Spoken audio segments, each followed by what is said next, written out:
What is up, Impact Nation?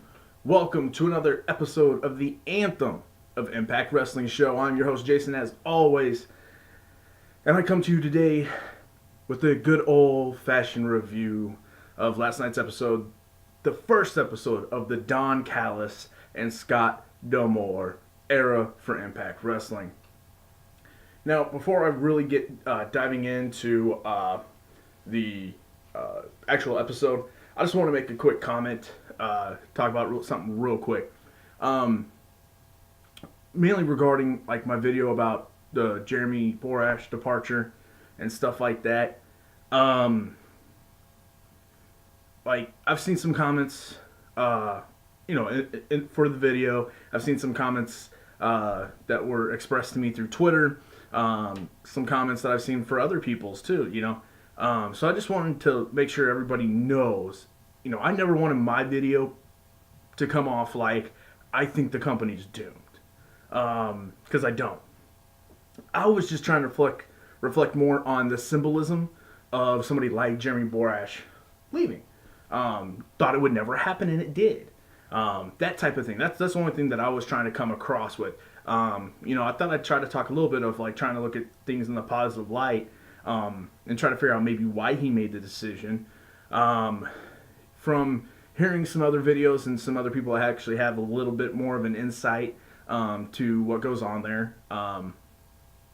Hearing the rumor, I'll just call it a rumor, of the possibility that basically Jeremy Borash just went like, screw you to Impact and just kind of left like abruptly. And that the company's actually pretty pissed off about it. That kind of really surprises me, and kind of as a loyal fan, kind of sucks and really kind of pisses me off as well. Like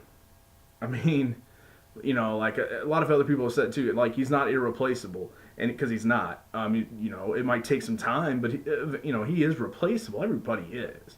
It just takes time. Also, Also, other things that have been brought to my attention, especially with that video, negative comments, people leaving negative comments, and people requesting me to delete said comments. And I've seen other people ask other YouTubers, like guys from the Impact Lounge and stuff like that, you should delete people that leave negative comments and stuff like that. And the only reason why I bring this person up is because he was the main one that talked to me about this last time. And I'm not talking directly to him, so Blood Rain, or him or her, I'm sorry, I don't know if it's him or her, actually, I never double checked.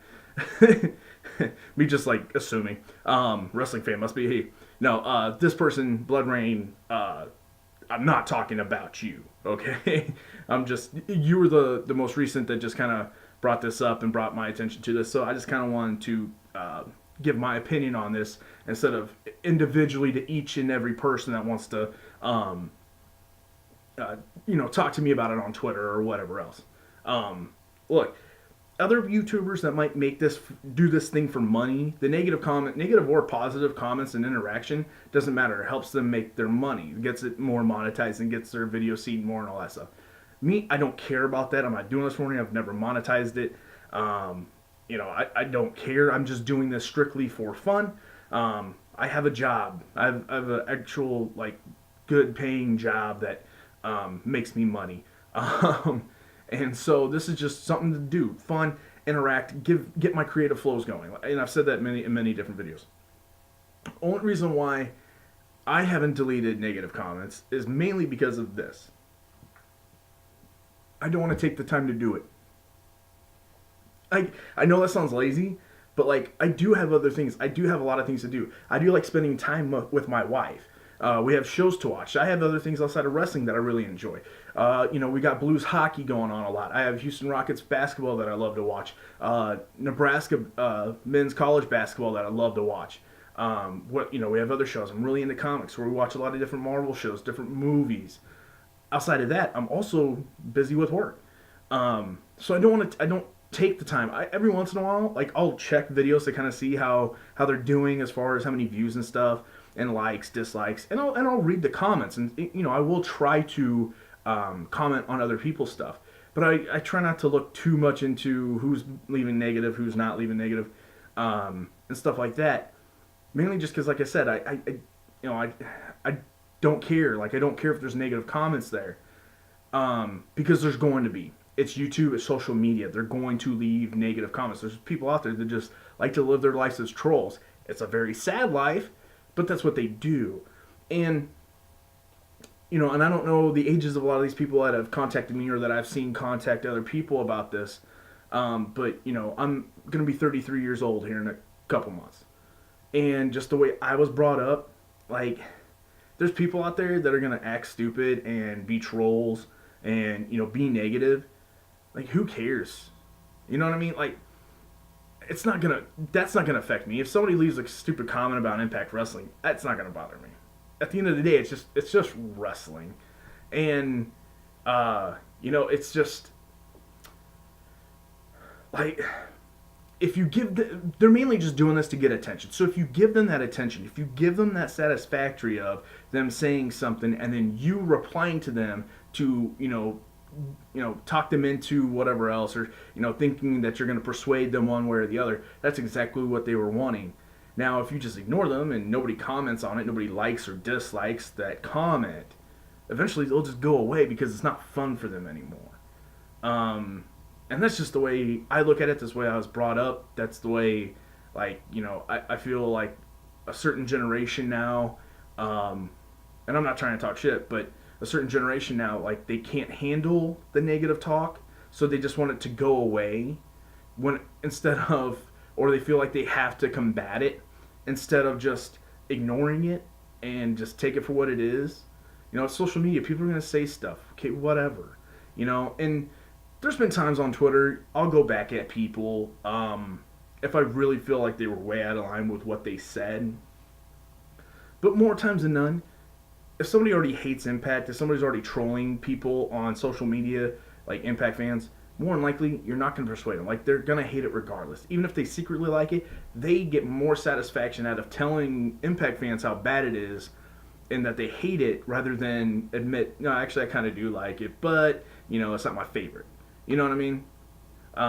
So, just for people in the future, if you see negative comments on my YouTube videos, just let them be. You know what I mean? Like, don't engage, and they'll go away because it won't be fun anymore for them. So I don't care. Other people might have other motivations because all they care about is the traffic on their videos, and that's fine. That's fine too. I could care less what comments people leave, to be honest. Like, I love seeing people that want to interact, and those type of things. I'll definitely try to comment back on, or like their comments or whatever else. Whenever people just leave random comments or negative comments, it doesn't matter to me. It doesn't bother me either way. So whenever I say please leave a comment, I do mean it. Please leave a comment, but it's more of, I want to see people discussing stuff in the comments section. I would like to see good, really good creative people in the comments section, just talking about wrestling, and let me know what they enjoy. Let me know what they enjoy about the video, about what I say and everything else, because then that helps me better these videos. And no, I'm not talking about get a better camera, get a microphone. Eventually, maybe I'll try to do that stuff, but that's just not in my priorities right now. So I just wanted to get that, wanted to talk about the JB thing, and then I'll talk about YouTube negative comments and why I just kind of let them be. So just in the future, that's how we go. But enough about that crap. Let's talk about some Impact Wrestling, baby. Shall we? Alright, so anyway, the episode started off with a bunch of recasts from last week. And of course, they show a car pull up and a mystery man pops out. Who could this be? Unfortunately, thanks to Even Impact, we all kind of knew who it was. But of course, the show started off with a grand championship match between Fallah Bahh and Matt Sydal. And I thought, this match overall was pretty good. Of course, Matt Sydal says now, no more rounds, no more judges. Which is cool. So I guess wrestlers just make rules now. That's the only bad thing that I didn't like about that. I love the fact there's no rounds, there's no rules, there's no judges, whatever. But in little instances like this is why you kind of need to have an authority figure. Again, they don't need to be everyday on-screen character.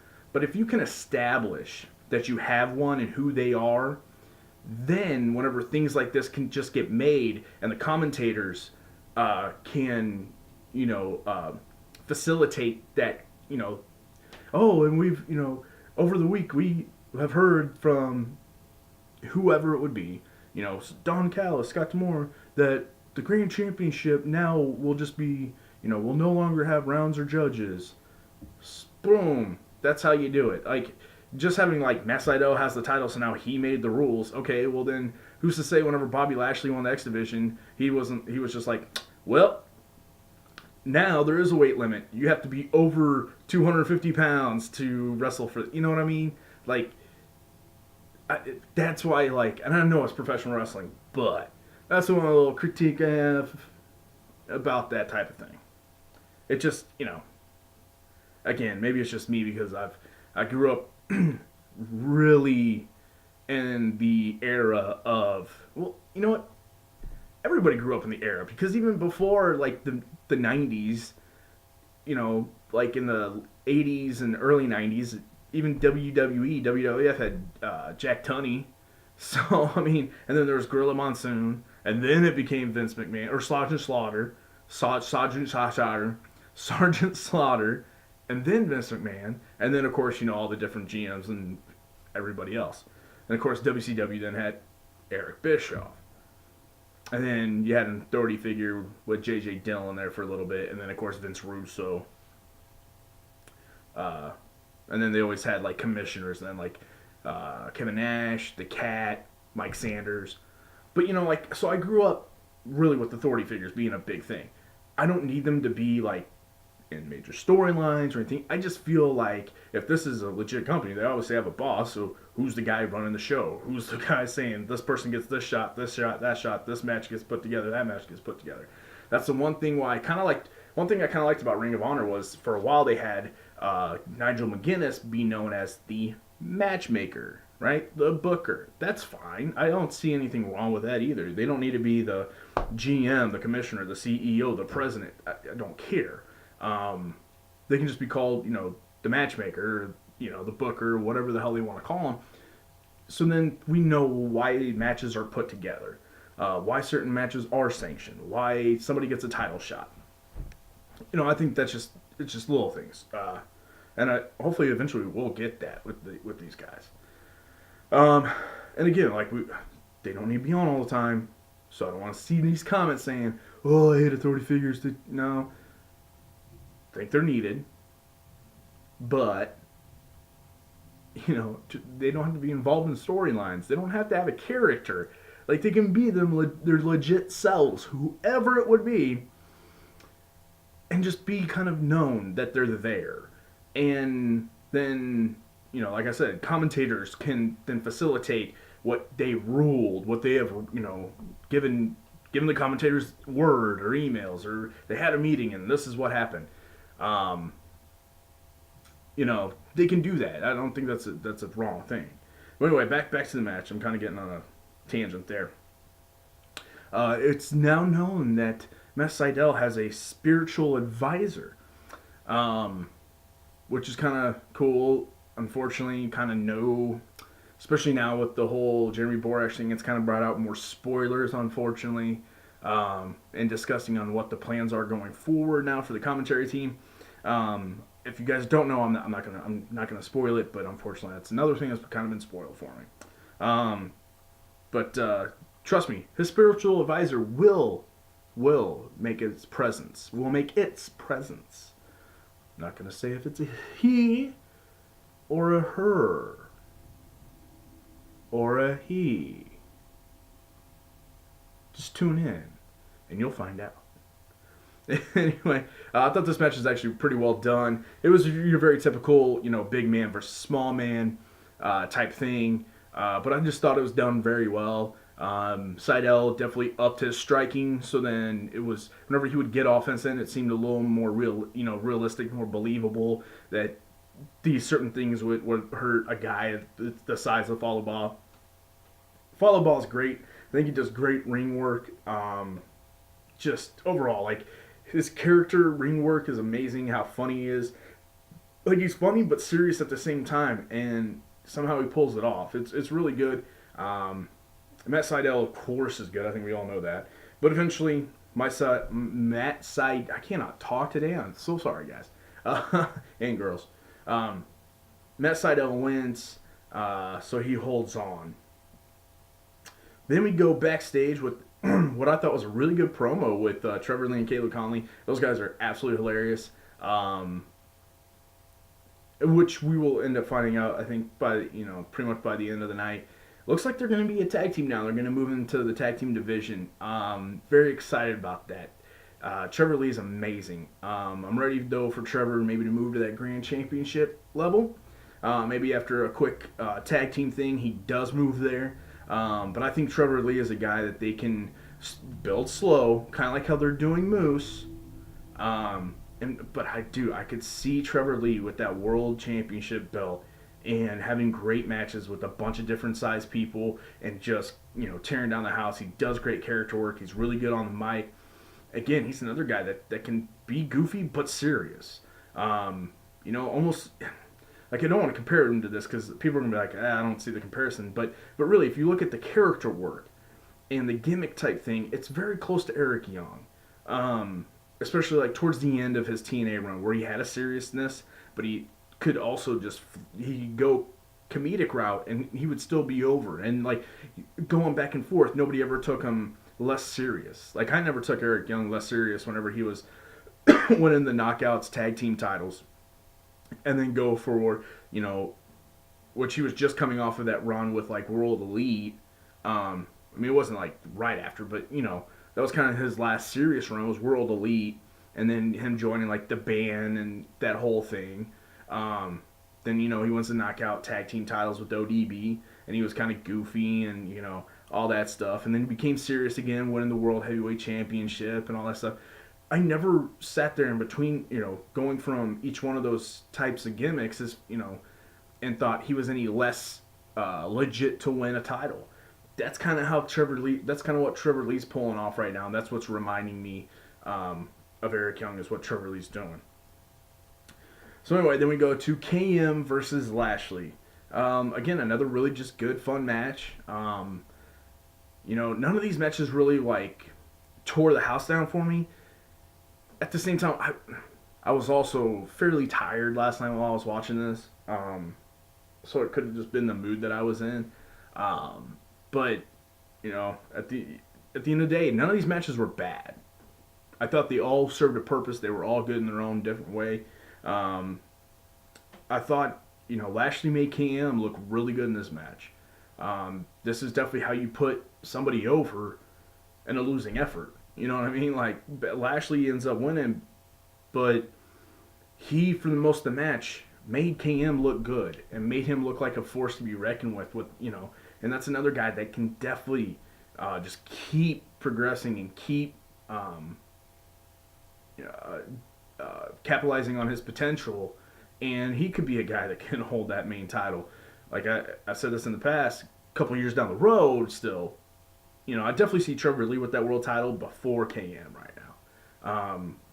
But nonetheless, this match was good. It was fun. Like I said, Lashley wins.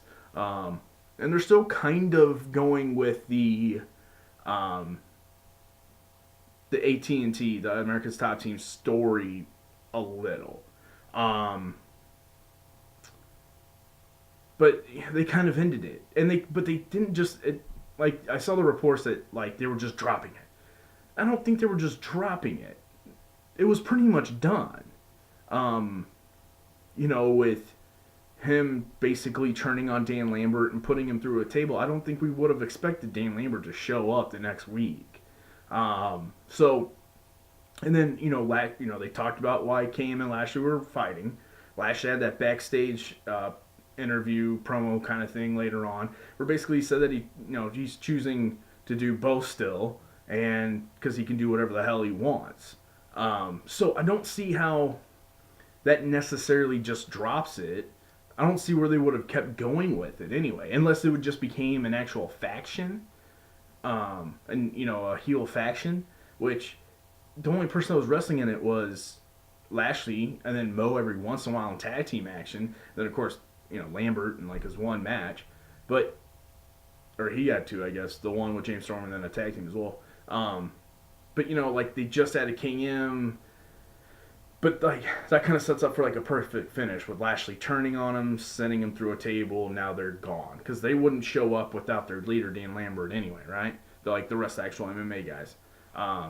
So I think that's also one of those things where they took a truth and then twisted it to make it seem like Impact's just given up on certain things. And I think that rumor came from the Wrestling Observer himself, Dave Meltzer. So, and you know how Meltzer is. He'll twist and spin anything to make it sound like Impact. Yeah, everybody knows that. So anyway, then we go backstage after that match.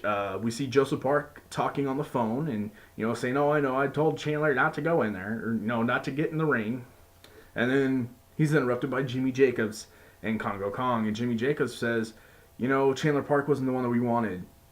We want your monster to face my monster. Basically saying he wants Abyss, and Congo Kong wants to fight Abyss. And he wants it to happen next week. So, I hope so. That'd be awesome to see Abyss next week. I don't know what they're doing with Chandler Park then. I don't know. I mean, this is going to be interesting. This whole situation's like one of the more interesting things to me. I think it's mainly because I really like Jimmy Jacobs, and I really like Abyss, Joe Park, Chris Park, the three of them, and I like Ethan Page, so I'm really kind of interested to see what they're doing with this Chandler Park gimmick. I don't want to know any spoilers necessarily, but if anybody heard or read the spoilers or was there at the tapings, let me know if Chandler Park was there. If Chandler Park, don't tell me what happens. Just if he was at these tapings, if he wrestled at all, let me know down in the comments.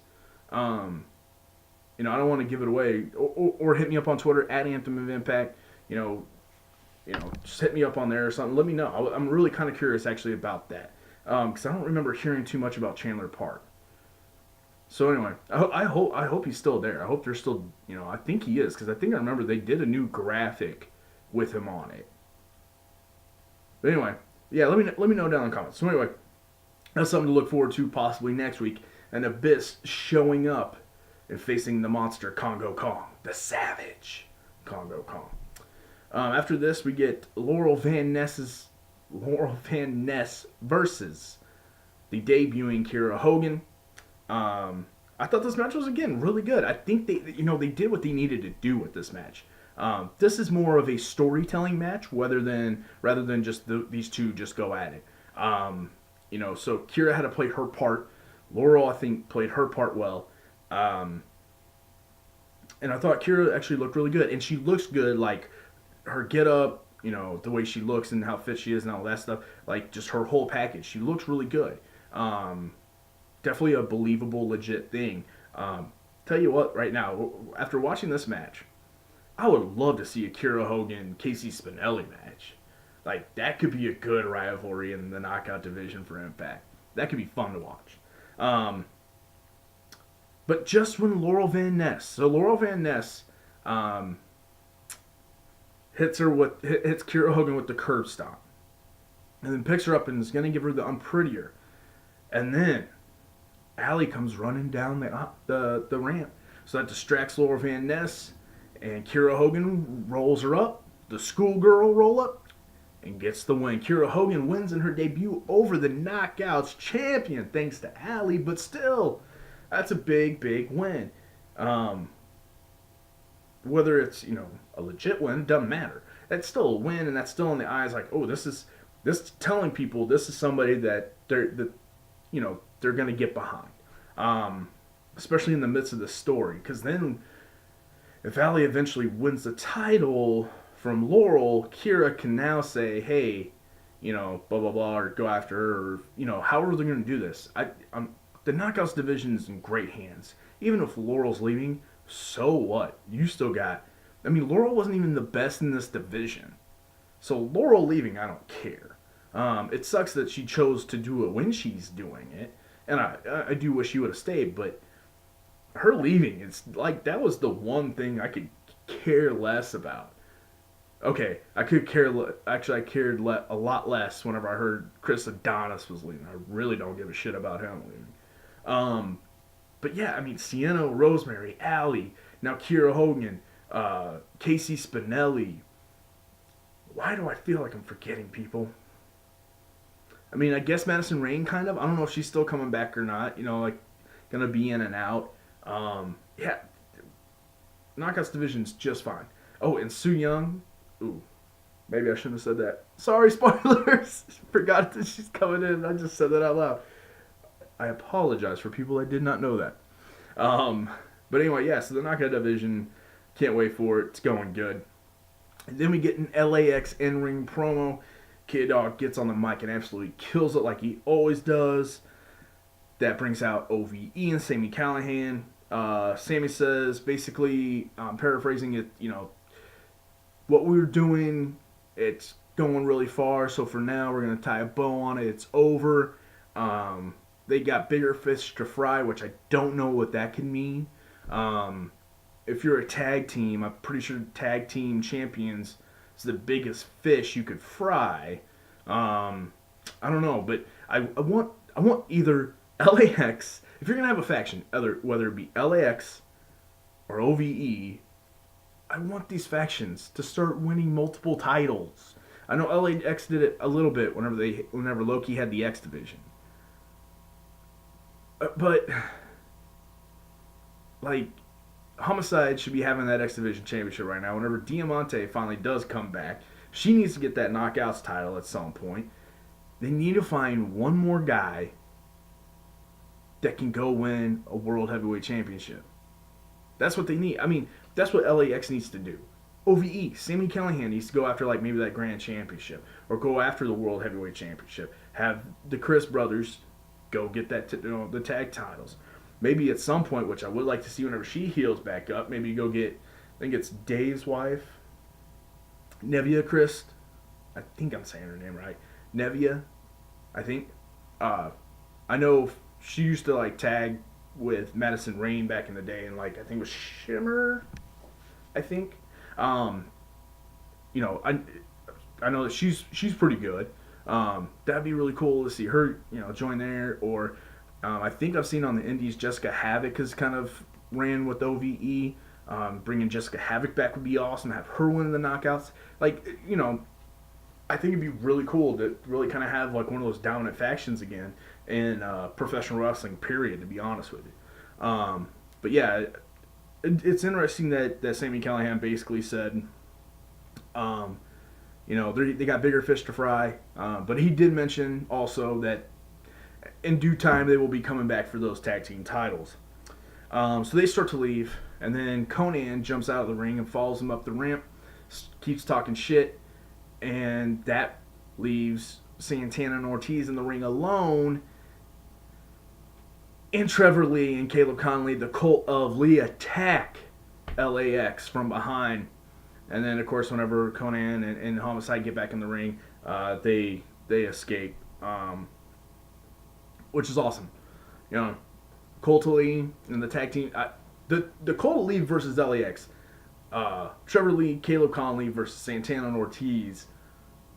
Those are going to be some awesome tag team matches. Oh, my God. Like, I can't wait to watch these. Then after that, we get a really cool Brian Cage promo. Super cool. Like, that vignette was really, really, really good. Then we go to the main event match of the night. Kind of. EC3 and Alberto El Patron versus Johnny Impact and Moose. Again, this is another good match, and it was just a good, fun match again. Nothing was like, oh my god, all these different moves. It wasn't anything like that, but it was still really good. It was fun watching. I kept my attention, even though I was really tired. And again, it's a storytelling match, and what I mean by that is it's just it's telling stories to set up other things that will happen coming up. It wasn't hey, let's just have these 4 guys go in the ring and do like they were trying to tell stories. Um, and those 4 guys can definitely do it. Those 4 guys were really good. Um, I'm not gonna lie. The thing that shocked me, I didn't not think going into this match Moose would get the pin, and he did.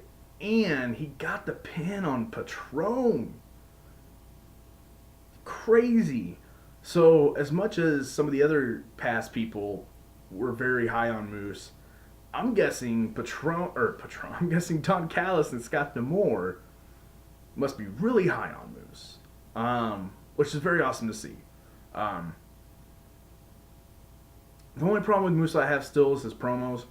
Like the promo in the back that he did with Impact, like he was almost like too intense. Like dial it back a minute, like just dial it back just a little bit. Like he was giving like a promo from like back in the mid '90s or mid to early '90s. Like not the over the top like yelling into the screen, but it was like that overly intense. So it'd be like trying to think of something that he said. Where he's like Patron, NEC3. Like whoa, hey, just chill. Because then you got Johnny Impact that's just like, hey, I'm gonna do my best Bill and Ted impersonation.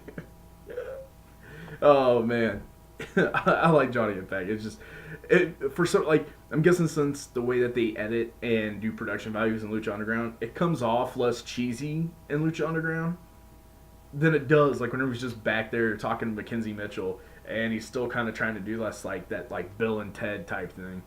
Um, but yeah, overall the Moose I think definitely sky's the limit with them. I think again it's just some more seasoning with getting used to who he is as a promo, um, and then he'll be ready to win that world title. But they're clearly high on him. After that, we get the main event segment of the night, and it's Eli Drake's Facts of Life, or yeah, something like that, whatever it was called, the Facts of Eli Drake's Life, or whatever it was called. Anyway, they were definitely foreshadowing the hell out of this thing. with everything Adonis kept saying was, "You're the best champion, or you're the greatest champion in the world. You're the greatest best friend in the world. You're the greatest, all this different. You're the greatest dresser in the world, that ever lived. Yeah, not in the world, that ever lived." And so you're like, oh, okay. Especially since most of us knew it was about to come out. We were like, oh, wow, they're not even hiding this. They're trying to tell you before it even pops out, like, be ready, this guy's coming back. The guy that says he's the greatest man that ever lived. Yeah, we're going to let you kind of know here.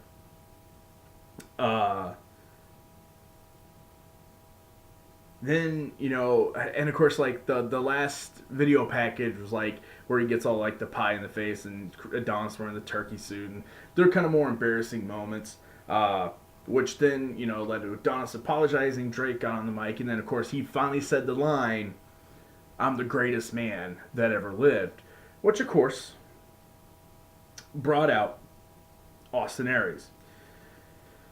The crowd was actually super hot for this, which is awesome. Yeah, this segment was done really well. The crowd was crazy. Austin Aries ends up, kind of talking for a while, ends up challenging Eli Drake. Eli Drake says no. Drake starts walking out of the ring, so Austin Aries looking at Drake and kind of, still talking. Adonis attacks him from behind. So then, of course, Eli Drake's like, well, actually, you know what? Let's get a ref out here. I'll go ahead and face you now. Goes for the pin. Austin Aries kicks out, of course. A couple moves later, drop kick into the turnbuckle corner. Brain Buster. I told you I can't talk today. I don't know why. Brain Buster. 1, 2, 3. Austin Aries is your new world heavyweight champion. And I couldn't be more happy that Austin Aries now is leading this company, is back in this company. and awesome. Like this overall first night, it was a lot of wrestling, um, but just enough promos and storyline stuff to keep you interested and give you reasons why things are happening, um, which is great. Um, I thought everybody did their job. One thing I was also pretty excited or pretty happy about was the fact that Lashley, EC3, Laurel Van Ness, all three knew that they were leaving by the end of these tapings. Like they knew, I think they knew going into these tapings that they knew they were probably leaving by the end of this taping. By the end of these tapings, the only one I think that was most up in the air was probably Lashley. He probably thought maybe there was a chance that he could re-sign, work out a deal. But I think EC3 knew he was gone. Laurel Van Ness definitely knew she was gone. She asked for her release, and they asked her to come back for these tapings first, so she did. But I never got the feeling like any of the three were phoning it in. They all came. They came to do what they needed to do, and performed well. Um, so kudos to them, and that made me really happy. Next week's Impact, I think, is going to be even better. Possible Abyss thing. We don't know when Brian Cage is going to return, but a lot of people that have been at these tapings said that these tapings were amazing. The things that I have heard about these tapings, as far as like spoilers that unfortunately were spoiled for me, it seems like it's going to be really good. I'm very interested to see where this goes. With the whole JB thing, I don't know how many voiceovers he did, because if you notice, neither one of them ever did on cameras. So clearly they did voiceovers. Now, what I think that could be done, maybe it was just this week. Maybe just this week's episode, or maybe they only did like a week or two.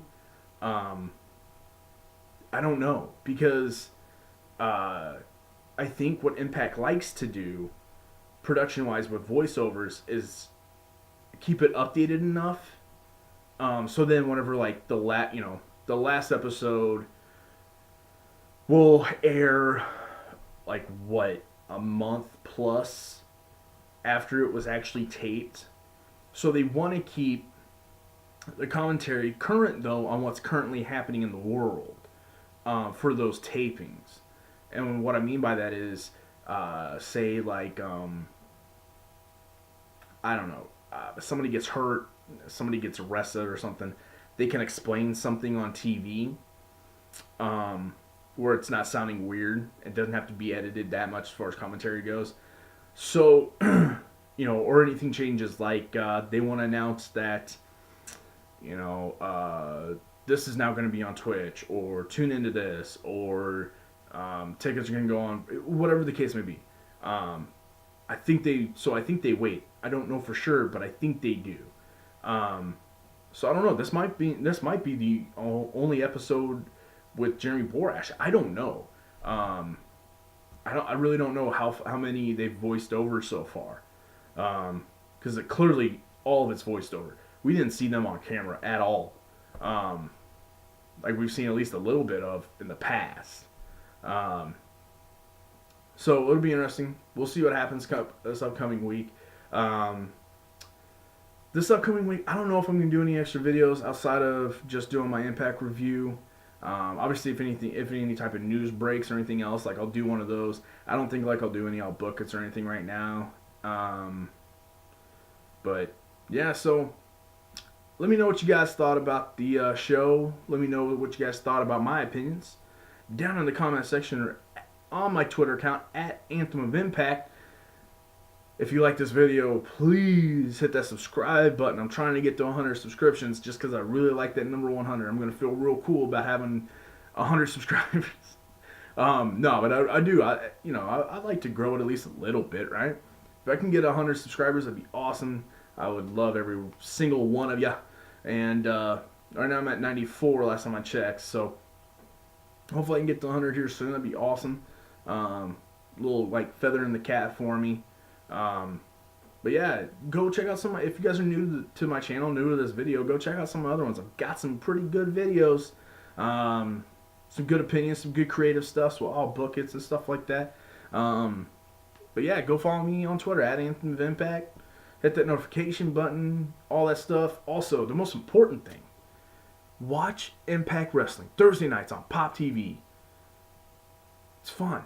It's a good show. You'll love it. If you like professional wrestling, you'll love this. So, oh, you know what? I will do one more video. Might do a video tomorrow. Gonna kind of talk about maybe that PW Insider article that everybody's kind of up in arms about yesterday. I might talk about that a little bit. Anywho, until then, Impact Nation. Peace.